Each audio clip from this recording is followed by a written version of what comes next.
సమస్యలను బట్టి నువ్వు నీ బాధ్యతలను విడిచి తిరుగుతున్నావంటే నువ్వు భారంగా మారే ప్రమాదం ఉందేమో, జాగ్రత్త. దయచేసి ఎలాంటి పరిస్థితుల్లో కూడా నీ బాధ్యతల్ని నువ్వు మర్చిపోవద్దు. నీ విశ్వాస జీవితాన్ని, నీ విశ్వాసపు ప్రయాణాన్ని నువ్వు ఆపొద్దు. నీ బ్రతుకు అనేకులకు మాదిరికరంగా ఉండాలి. నీ విశ్వాసాన్ని గమనిస్తున్న అనేకులు ఆశ్చర్యచకితులైపోవాలి. దేవదూతలు సైతం ఆశ్చర్యపోయే క్షణాలు రాబోతున్నాయి. నమ్ముతావా?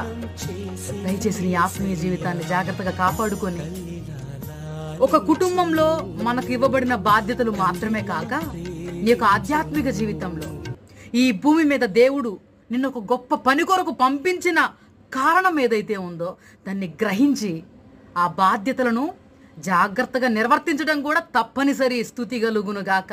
ఆ బాధ్యతలను చేపట్టు. వేగిరమే నీకు అప్పగింపబడిన బాధ్యతలను చేపట్టు. సక్రమంగా వాటిని నిర్వర్తించు.